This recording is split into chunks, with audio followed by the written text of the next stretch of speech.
Bismillahirrahmanirrahim. Assalamualaikum warahmatullahi ta'ala wabarakatuh. Linnabil karim wa ala alihi wa ashabihi al-kiram. Al-Fatihah. A'udzu billahi minasyaitonir rajim. Bismillahirrahmanirrahim. Alhamdulillahi rabbil alamin. Arrahmanir rahim. Maliki yaumiddin. Iyyaka na'budu wa iyyaka nasta'in. اهدنا الصراط المستقيم صراط الذين أنعمت عليهم غير المغضوب عليهم ولا الضالين آمين. الحمد لله رب العالمين والصلاة والسلام على أشرف الأنبياء والمرسلين سيدنا محمد وعلى آله وصحبه أجمعين. رب اشرح لي صدري ويسر لي أمري واحلل عقدة من لساني يفقه قولي. أما بعد نوينا تعلم والتعليم والتذكر والتذكير والنفع والانتفاء والإفادة والاستفادة والحث على التمسك بكتاب الله وسنة نبيه صلى الله عليه وسلم والدعاء إلى الهدى وابتغاء مرضات الله وقربه سبحانه وتعالى آمين اللهم آمين. Hadirin muslimin muslimat yang dikasihi, yang dimuliakan Allah. Perbahasan kita sambungan daripada kitab Syarah Hadis Jibril karangan Al-Allamah Al-Muhaqqiq Al-Habib Zain bin Ibrahim bin Sumayt. Kita akan membicarakan tajuk pada muka surat 172, Al-Umratu wa Sifatuha, ibadah umrah dan sifat-sifatnya. Sebelum daripada bab ini, kita telah membahaskan tentang cara-cara mengerjakan haji. Kata pengarang kitab, umrah adalah ibadah yang fardu mengikut pendapat yang terkuat dengan syarat-syarat yang telah disebutkan pada bab haji yang lalu, dan sah ihram umrah pada sepanjang tahun. Miqatnya bagi orang yang berada di Mekah adalah tanah halal yang paling dekat, dan bagi selain mereka seperti miqat haji. Kita telah pun bicara pada pertemuan yang lepas dalam membahaskan tentang bab haji bahawa ibadah umrah adalah salah satu ibadah yang wajib dilakukan oleh setiap individu muslim, cuma terikat dengan syarat kemampuan. Dia tidak seperti mana ibadah-ibadah yang lain seperti solat dan sebagainya. Kemampuan yang telah kita bahaskan pada pertemuan yang lepas, apa ukuran kemampuan yang telah diletakkan syaratnya pada haji, samalah juga kemampuan yang dimaksudkan di dalam ibadah umrah, iaitu kemampuannya ialah dari segi keperluan perjalanan menunaikan ibadah tersebut. Yang pertama, maksudnya dari segi punya harta, keperluannya cukup untuk perjalanan pergi dan juga perjalanan pulang. Kemudian antara syarat yang disebutkan di dalam berkemampuan, kerana dalam ayatul Quran Allah berfirman, walillahi 'alan nasi hajjul baiti man istata'a ilaihi sabila. Barang Allah mewajibkan manusia mengerjakan haji dengan mengunjungi Baitullah, iaitu sesiapa yang mampu sampai. Man istata'a, siapa yang mampu untuk sampai di situ. Walaupun ayat ini membicarakan tentang ibadah haji, tetapi syarat berkemampuan itu juga terguna pakai di dalam ibadah umrah. Selain daripada berkemampuan dari segi keperluan, kemampuan juga diukur dalam melaksanakan ibadah haji dan umrah dari segi kemampuan fizikal. Dan kemampuan ini juga termasuk daripada seseorang mempunyai tanggungan ataupun perbelanjaan yang cukup untuk pergi dan pulang, serta perbelanjaan yang telah dicukupkan kepada mereka-mereka yang berada di bawah nafkahnya untuk ditinggalkan selama mana dia akan berangkat pergi ke haji dan pergi ke umrah. So ini syarat yang berkongsi di antara ibadah haji dan juga ibadah umrah. Dan pengarang kitab membahaskan di dalam ibadah umrah, ianya sah dilakukan sepanjang tahun. Ihram umrah boleh buat anytime. Tidak seperti mana ihram haji. Kalau ihram haji, sekarang ni kalau kita berihram untuk pergi buat haji, tak sah. Ihram haji hanya sah bermula bulan Syawal. Masuk bulan Syawal, kalau satu orang berangkat pergi ke Mekah dan berniat untuk melakukan haji dan berniat berihram haji, itu sudah dikira sah. Bermula bulan Syawal. Zulhijjah, ya Zulkaadah sudah ibadah haji, Zulhijjah dan bulan Syawal dan juga bulan Zulhijjah. Adapun ibadah umrah sah untuk ihram umrah sepanjang tahun. Bila-bila pun boleh dan tidak terikat dengan apa-apa masa. Itu beza antara ibadah haji dan juga ibadah umrah. Dari segi ihramnya adalah, kalau ibadah umrah boleh dilakukan sepanjang tahun, ibadah haji ataupun ihram haji hanya boleh dilakukan bermula masuknya waktu sah untuk bermiqat atau berihram dengan ihram haji. Rukun-rukun bagi umrah adalah seperti rukun-rukun haji, melainkan wukuf di Arafah, maka ia bukan daripada rukun umrah. Yang membezakan antara rukun haji dan rukun umrah pada wukuf, di mana di dalam ibadah haji wukuf di Arafah adalah rukun yang utama. Itu tidak ada dalam ibadah umrah. Harus melaksanakan umrah sebelum haji atau selepasnya. Apabila hendak mengerjakan umrah, maka wajib keluar ke miqatnya. Miqatnya yang paling afdal adalah Ji'ranah, kemudian At-Tan'im, kemudian Hudaybiyah, kemudian di mana-mana sahaja tanah halal. Kita maklum bahawa yang namanya miqat, iaitu tempat untuk kita berniat melakukan umrah ataupun haji, ianya adalah telah ditetapkan dan ada keutamaan-keutamaan yang tertentu. Ihram umrah yang paling afdal miqatnya adalah miqat Al-Ji'ranah. Kemudian diikuti dengan Tan'im, kemudian Hudaybiyah dan juga tempat-tempat miqat yang lain. Tetapi ini tidak boleh kita ikut dengan pilihan sendiri. Kalau kita ini datang daripada arah-arah yang tertentu untuk masuk ke Mekah berniat ihram umrah, mesti mengikuti miqat yang telah ditetapkan. Contoh, kalau kita ini daripada Malaysia nak pergi ke Mekah terus untuk buat umrah, maka miqat yang akan kita lalu kalau kita turun di airport Jeddah adalah miqat Qarnul Manazil. Itu tak boleh dielakkan. Tak boleh di situ kita tak naklah miqat di Qarnul Manazil, saya nak pergi miqat di Tan'im nanti. Tak boleh. Kerana syarat untuk masuk ke tanah haram bagi orang yang akan berpergian untuk menunaikan umrah, dia tidak boleh melepasi miqat tanpa berniat umrah. Kalau memang dia nak pergi untuk ibadah umrah. Berbeza kalau satu orang yang nak pergi masuk ke Mekah, dia bukan pergi untuk umrah. Tidak ada niat nusuk dipanggil. Contoh, dia adalah satu orang businessman. Bisnesnya di mana? Bisnesnya di Mekah situ, betul-betul di dalam tanah haram. Ataupun dia bekerja di situ contoh. Jadi dia pun biasa ulang alik. So kalau dia pergi ke situ bukan pun dengan niat nusuk, tapi untuk niat bekerja, ya dia boleh masuk saja. Tetapi bagi orang yang memang akan berangkat ke sana untuk beribadah umrah atau haji, maka haram kepada dia untuk masuk ke tanah haram dalam keadaan tidak berniat ihram. Tak boleh. Mesti masuk dalam keadaan ihram terlebih dahulu.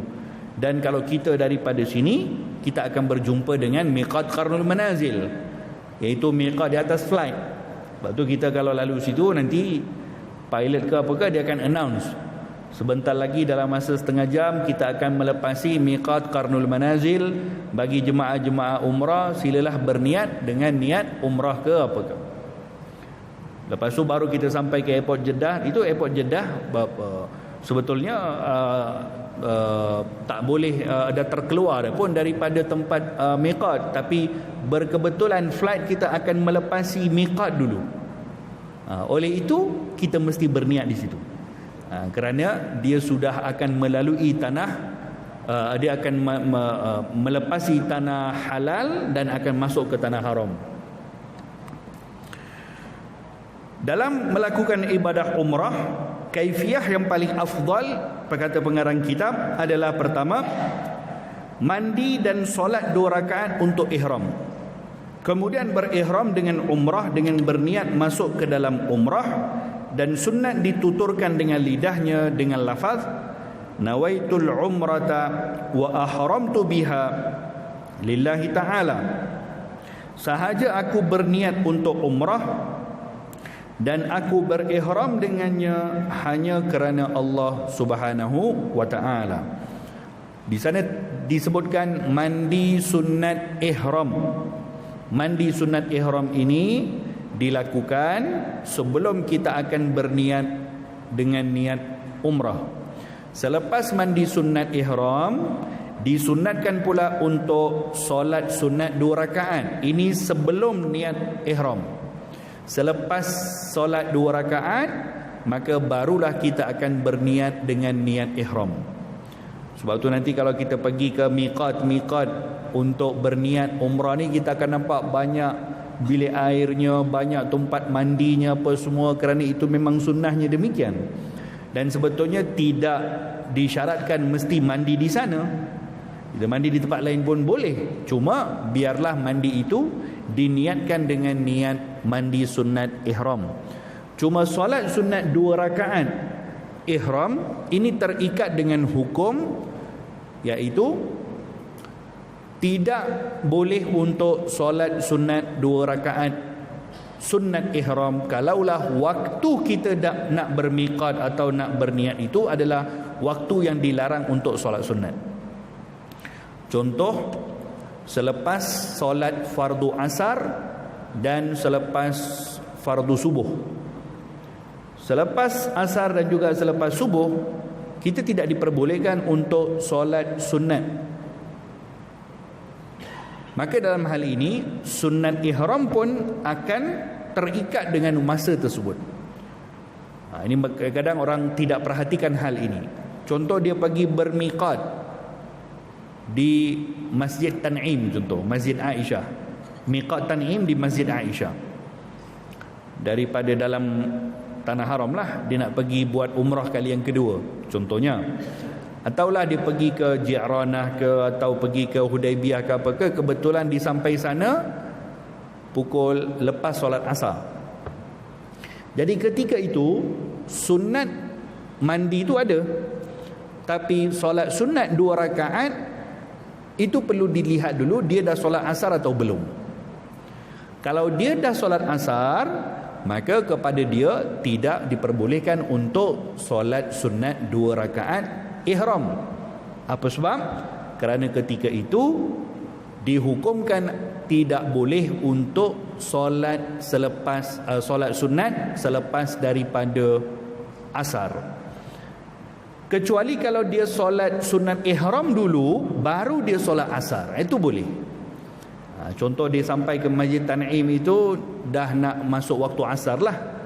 Jadi dia sampai situ, dia pun dah pakai kain ihram. Kemudian dia solat sunat ihram 2 rakaat dulu. Lepas tu dia bangkit, dia solat asar pula. Itu bolehlah.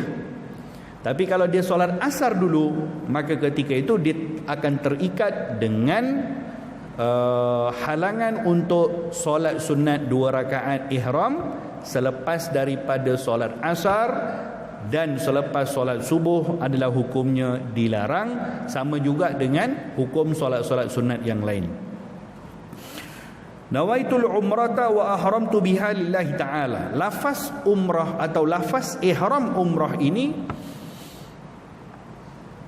diwajibkan untuk berniat di dalam hati, adapun melafazkan itu sunat.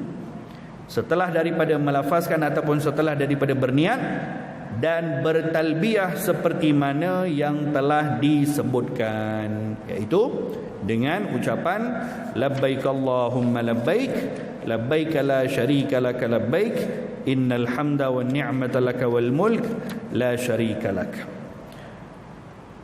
Talbiyah ini disunatkan kepada kita selepas daripada kita berniat ihram, dan disunatkan untuk diperbanyakkan sehingga kita sampai ke rukun yang seterusnya, iaitu tawaf. Yani sepanjang dalam perjalanan itu kita disunatkan untuk memperbanyakkan talbiyah. Dan ucapan talbiyah inilah sebetulnya yang akan memberikan ruh kepada kita punya umrah atau haji yang kita lakukan. Ucapan talbiyah itu tidak hanya memadai ataupun tidak patut hanya akan terkeluar daripada kita punya lisan semata-mata, kerana talbiyah ini falsafahnya adalah untuk menghadirkan maksud daripada talbiyah itu di dalam hati kita, supaya kita betul-betul menyedari di mana posisi keberadaan kita ketika itu. Sebab tu ucapan talbiyah ini adalah satu ucapan yang luar biasa. Apa yang dimaksudkan dengan labbaik Allahumma labbaik? Aku menyahut seruan engkau ya Allah. Seruan apa yang kita sambut? Bila masa Allah menyeru kita? Dan kita ketika itu sedang menyeru seruannya Allah Ta'ala kepada kita daripada bila? Dan untuk apa kita menyeru seruan tersebut? Ini adalah perkara yang perlu hadir di dalam hati seseorang ketika dia membaca ucapan talbiyah tadi. Talbiyah itu akan mengingatkan kepada diri dia betapa dia berada pada posisi itu, yakni posisi dalam keadaan telah berniat ihram, kerana dia menjawab kepada seruan Allah Ta'ala kepada dia melalui lisannya Nabi Ibrahim AS yang Allah Ta'ala firmankan di dalam Al-Quran, wa adzin fin nasi bil hajj, wahai Ibrahim, engkau serulah manusia semua untuk datang melakukan haji di sini. Ya'tuka ala rijalin, mereka akan datang kepada engkau wahai Ibrahim untuk menyahut aku punya seruan, walaupun dengan berjalan kaki, wa ala kulli dhamirin, ataupun dengan menaiki unta-unta yang kurus, min kulli fajjin amiq, daripada sedalam-dalam pelusuk muka bumi mana pun. Kalau aku nakkan mereka sampai di sini, ya mereka sampai. Jadi ucapan talbiyah itu sebetulnya adalah membangkitkan ruh seseorang untuk dia menyedari keberadaan dia dalam keadaan seperti itu adalah dia menjawab seruannya dari Allah Subhanahu wa Ta'ala, dan Allah Ta'ala menginginkan dia untuk berada pada ketika itu dengan kehendaknya Allah Subhanahu wa Ta'ala. Sebab itu bila seseorang berada dalam keadaan ihram atau ketika dia berniat dengan niat ihram tadi, dia perlu merasakan bahawa posisi dia yang berada pada ketika itu, yang melayakkan dia berada dalam posisi itu, kedudukan itu hanya semata-mata kerana Allah inginkan dia berada di situ. Bukan perkara-perkara lain. Bukan kedudukan kita, bukan jawatannya kita, bukan siapa kita. Kerana hakikatnya siapapun kita, ya kita akan berada dalam keadaan yang sama saja. Sama juga dengan pakai kain di bawah satu, kain di atas satu bagi orang lelaki. Sama saja rupa semua orang. Dilarang untuk memakai hiasan, dilarang untuk berwangi-wangian. So di situ tidak ada perbezaan di antara satu orang dengan yang lain. Maka menghayati ucapan talbiyah, maksud kepada ucapan talbiyah, sejauh mana kita menyelami maksud talbiyah itu, maka setakat itulah sebetulnya kita akan menjiwai ibadah umrah kita itu tadi. Tetapi bagi orang yang tidak mendalami, menjiwai talbiyah yang dia ucapkan, maka ketika itu dia tidak akan terbangkit dia punya ruh untuk menghargai ibadah umrah yang dia ingin kerjakan. Jadi ucapan labbaik Allahumma labbaik itu adalah satu ucapan kalau ditimbang dengan diletakkan di dalam hati nurani kita, seolah-olah tidak ada satu ucapan talbiyah yang akan keluar daripada kita punya lisan, kecuali setiap daripada kalangan kita wajar untuk menitiskan air mata. Ya, ini seolah-olahnya sampai ke tahap seperti itu. Kerana begitu berharganya ucapan talbiyah. Kita menyahut seruan Allah, labbaik Allahumma labbaik, aku menyahut seruan Engkau ya Allah.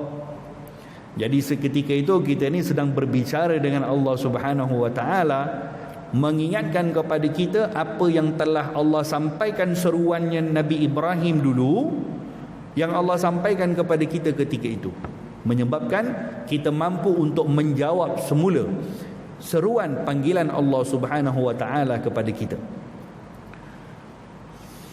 Kemudian bila sampai ke Mekah, daripada niat ihram tadi di miqat, kemudian kembali ke Mekah dalam keadaan bertalbiyah sehingga masuk ke Mekah atau masuk ke Masjidil Haram. Lalu perkara seterusnya yang akan dilakukan adalah tawaf di Kaabah 7 kali seperti tawaf haji, kemudian sa'i seperti sa'i haji. Apabila selesai demikian tersebut, lantas bercukur atau potong rambutnya, maka selesailah umrah. Kerana umrah ni ada 4 rukun saja. Yang pertama niat. Kita dah berniat tadi di miqat. Selepas berniat ni kita sedang dalam perjalanan daripada miqat ni, kita nak pergi ke Masjidil Haram. Dan bila sampai ke Masjidil Haram, kita akan teruskan dengan rukun yang seterusnya, iaitu untuk tawaf di Kaabah. Tawaf itu kita lakukan 7 kali pusingan. Itu rukun yang seterusnya. Selepas selesai rukun yang kedua, tawaf yang dilakukan dengan cara yang sempurna, maka setelah itu kita akan keluar daripada tempat tawaf. Kita akan solat sunat 2 rakaat, solat sunat tawaf, dan kita akan menuju pergi ke Mas'a. Mas'a ini tempat sa'i, untuk berjalan daripada Safa sampai ke Marwah. Di sana pun kita akan berjalan sebanyak 7 kali juga, dihitung dari permulaannya daripada Safa ke Marwah sekali, Marwah balik ke Safa sekali. Semua kita pun tahu hal tersebut. Dan akhirnya kita akan mengakhiri sa'i itu ketika kita berada di Marwah. Setelah dari itu, rukun yang keempat adalah tahallul, bercukur atau memotong rambut. Jadi kalau kita memahami ibadah umrah ini yang bermulanya dengan niat ihram, sahaja aku berniat umrah dan aku berihram dengannya kerana Allah. Berihram dengannya itu maksudnya apa, tuan-tuan? Saat kita bermula untuk berniat ihram, kita telah mengharamkan bagi diri kita semua perkara-perkara yang dilarang sepanjang berada dalam keadaan ihram, sehingga kita akan bercukur atau sehingga kita akan bertahallul. Sama juga dalam solat kita pun.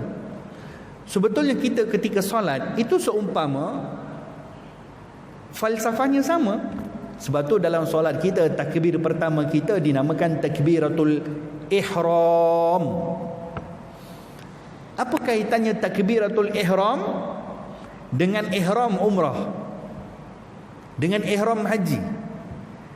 Kaitan perkataan ihram tu apa dia? Kaitannya adalah bila mana kita mengangkat takbir ketika solat, usalli fardal isya'i 4 raka'atin ma'muman lillahi ta'ala. Sekejap lagi kita solat isya', kita akan berniat demikian, Allahu Akbar. Allahu Akbar pertama kita ketika solat tadi tu dinamakan takbiratul ihram, kan? Apa maksud takbiratul ihram dan apa kaitannya dengan ihram tadi, yang sehingga perkataan ihram itu dikongsi dalam takbir kita dalam solat, dikongsi juga perkataan itu dalam umrah haji. Kaitannya adalah sepanjang kita akan memulakan ibadah itu, maka sepanjang itu kita dilarang untuk melakukan perkara-perkara yang membatalkan kepada solat kita tadi ataupun kepada umrah dan haji kita. Ketika solat kita, solat Isya sekejap lagi 4 rakaat, bila kita takbiratul ihram, masa yang kita peruntukkan untuk solat Isya kita tadi tu, katakanlah masa solat Isya sekejap lagi 15 minit. Jadi sepanjang 15 minit sebetulnya kita telah melarang kepada diri kita dengan beberapa pantang larang solat. Istilah pantang larang solat ini saya cuba nak kaitkan dengan pantang larang umrah tadi tu kerana berkongsi pada perkataan ihram. Apa maksud pantang larang solat? Iaitu perkara-perkara yang membatalkan solat, di mana di luar daripada solat benda tu boleh buat, tapi dalam solat tak boleh, kerana kita telah memulakan tadi dengan ihram, mengharamkan diri kita dengan perkara-perkara yang tak boleh buat. Contoh, tak boleh bercakap, tak boleh makan, tak boleh minum, tak boleh berjalan, tak boleh bergerak, tak boleh itu, tak boleh ini. Semua benda-benda yang halal yang boleh kita buat pun, dan kita terpaksa untuk akur dengan pantang larang solat tadi bermula takbiratul ihram. Tahallulnya kita dalam solat bila? Assalamualaikum warahmatullahi. Itu tahallulnya kita dalam solat. Demikian juga dalam ihram.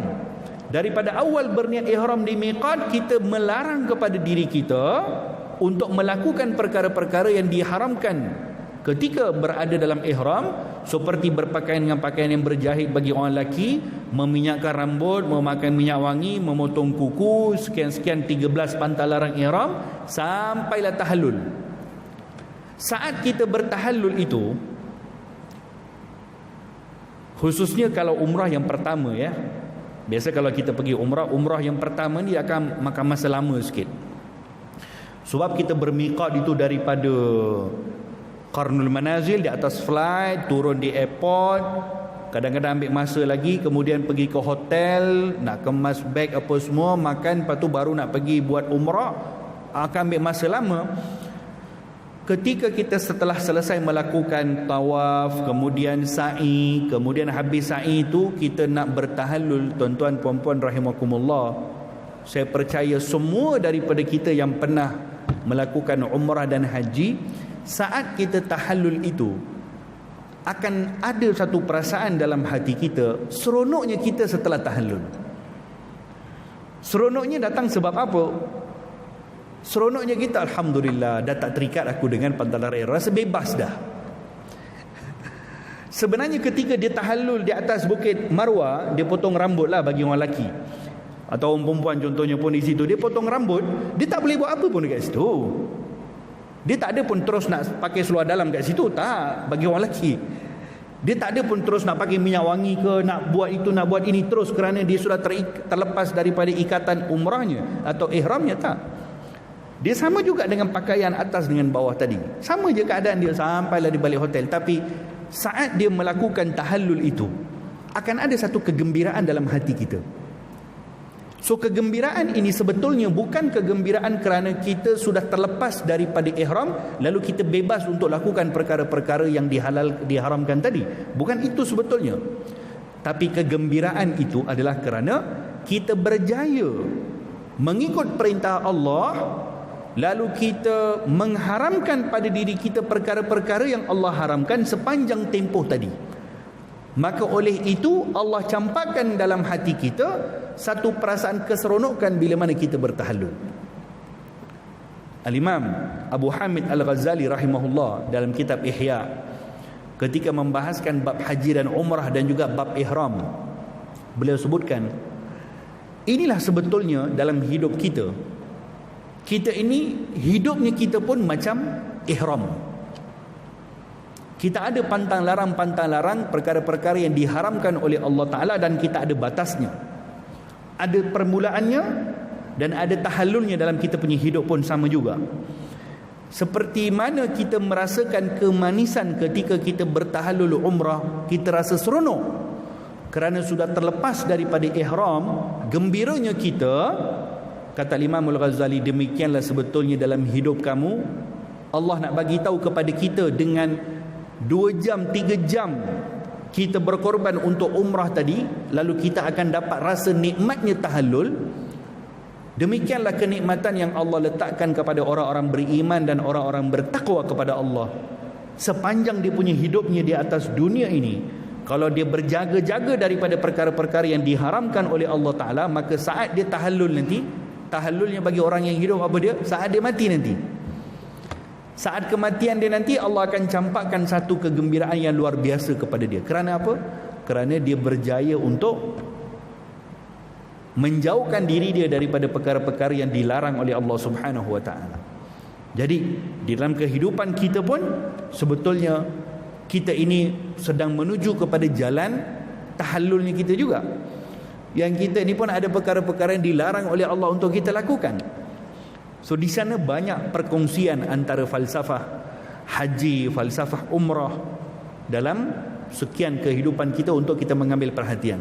Macam mana kita boleh bersabar 3 jam, 4 jam, kita berjaga-jaga, kita nak berpakaian, kita nak pergi toilet pun kita berjaga, bukan? Kalau dalam ihram, nak pergi buang air pun, nak pergi ambil wuduk, berjaganya kita supaya takut kalau ada satu rambut yang tergugur nanti kena bayar dam, contoh. Nak baring pun kita berjaga-jaga, jangan sampai kepala kita tertutup orang lelaki, nanti kena bayar dam. So ini semua perkara-perkara yang mengingatkan kepada kita betapa kita berjaga dalam keadaan 3-4 jam umrah itu, akhirnya ketika kita bertahallul akan dapat merasa kemanisan. Demikianlah sebetulnya kata Imam Al-Ghazali, kalau dalam hidup kita, kita berjaga-jaga daripada perkara-perkara yang diharamkan oleh Allah Subhanahu wa taala, maka saat tahallulnya kita itu Allah akan gantikan dengan kemanisannya. Dan bagi orang yang ketika dia hidup tidak ada namanya pantang larang dia, baginda Rasulullah sallallahu alaihi wasallam sebutkan di dalam hadis, innalillahi maharimuh, sesungguhnya bagi Allah Subhanahu wa taala ada perkara-perkara yang telah dilarang oleh Allah kepada kita. Itulah pantang larang hidupnya kita. Macam pantang larang ihram kita dalam umrah, ini pantang larang ihram kita dalam kehidupan kita. Jadi bagi orang yang hidup di atas dunia ni dengan langsung tidak ada kaitan dengan perkara-perkara diharamkan oleh Allah Ta'ala, maka dia tidak akan dapat apa-apa ketika dia keluar daripada kehidupan dunia ini, melainkan yang dia akan dapat adalah penyesalan. Macam orang buat umrah tadi, kita bincang bab umrah sekarang. Apa jadi kepada umrah seseorang kalau niat ihram dia buat, tapi sepanjang umrah dia tak jaga langsung perkara-perkara pantang larang ihram? Tak ada makna kepada dia punya tahallul. Bahkan setiap daripada perkara-perkara yang larang yang dilakukan tu kena bayar dam pula. Macam tu juga kita punya kehidupan. Setiap daripada maksiat yang dilakukan ada azabnya yang akan dikenakan kepada kita oleh Allah Subhanahu wa taala. Jadi ini falsafah dia, supaya kita mengambil pengajaran. Kita solat, Masya Allah, Tabarakallah, selama kita waktu kita peruntukkan untuk solat tadi tu, kita berjaya untuk mengikut perintah Allah Subhanahu wa taala dengan kita tidak melakukan perkara-perkara yang dilarang oleh Allah sepanjang waktu kita solat. Maka selepas kita memberikan salam, Allah akan gantikan dengan pahala. Sama juga dalam kehidupan harian kita pun, kita ada kita punya permulaan kehidupan sampailah tahallul kita punya kehidupan. Kata pengarang kitab, sebaiknya memperbanyakkan umrah selepas menunaikan umrah fardu, memperbanyakkan tawaf, melihat Kaabah dan solat di sisinya. Sesungguhnya telah datang satu riwayat bahawa setiap hari akan turun ke atas Kaabah 120 rahmat. 60 rahmat untuk orang yang bertawaf, 40 rahmat untuk orang yang solat di sisi Kaabah, dan 20 rahmat untuk orang yang melihat Kaabah. Jadi ini galakkan untuk kita memperbanyakkan ibadah ketika berada di tanah haram, iaitu yang pertama, ibadah yang paling afdal untuk kita lakukan di Mekah adalah memperbanyakkan tawaf sunnah. Itu yang paling afdal kita lakukan ketika masuk ke dalam Masjidil Haram, memperbanyakkan tawaf. Kemudian kedua adalah solat. Dan yang ketiga, kalau itu pun tak mampu, maka carilah pahala walaupun dengan melihat kepada Baitullah Al-Kaabah. Yakni mata melihat kepada Baitullah Al-Kaabah pun itu dikira sebagai satu pahala. Dan satu riwayat hadis lain kata Nabi SAW, 3 perkara yang dikategorikan sebagai ibadah dengan mata. Ada 3 benda yang boleh dapat pahala hanya dengan melihat saja. An-nadharu ilal Ka'bah yang pertama, melihat Baitullah Al-Ka'bah. Melihat Baitullah Al-Ka'bah ini ketika kita berada di dalam Masjidil Haram, lalu mata kita memandang ke arah Ka'bah, merasakan keagungan Allah Subhanahu wa taala, maka melihatnya kita ke Baitullah Al-Ka'bah itu dikira sebagai satu ibadah, dapat pahala. Yang kedua, melihat muka wajah kedua ibu bapa, itu pun pahala juga. Dan yang ketiga, an-nazar, melihat ke mushaf Al-Quran. Jadi melihat itu dengan maksud menghadirkan keagungan kitab Allah Subhanahu wa taala. Ini 3 perkara yang baginda Rasulullah sallallahu alaihi wasallam sebutkan ibadah hanya dengan penglihatan mata. Kemudian pengarang kitab membahaskan tentang keutamaan meminum air Zam-Zam. Kata beliau, membawakan hadis Nabi sallallahu alaihi wasallam, ma'u Zamzam lima syuribalah, air Zam-Zam itu mengikut niat orang yang minum itu macam mana. Maksudnya kalau dia berniat untuk mendapatkan syifa, maka dia akan dapat. Dan air Zam-Zam ini adalah bahagian daripada kebesaran Allah Subhanahu wa taala yang dizahirkan, yang boleh kita lihat sampai ke hari ini. Mudah-mudahan Allah taala memberkati kita, dan siapa sahaja daripada kalangan kita yang belum lagi sampai situ untuk haji dan umrah, mudah-mudahan Allah kabulkan, mudah-mudahan Allah taala permudahkan. Yang kita dah sampai beberapa kali, mudah-mudahan sampai lagi insya-Allah. Amin Allahumma amin. Hadza billahi taufik wa sallallahu taala wa sallam ala khairi halqi sayyidina Muhammadin wa ala alihi wa sahbihi wa sallam. Walhamdulillahi rabbil alamin. Wassalamu alaikum warahmatullahi wabarakatuh.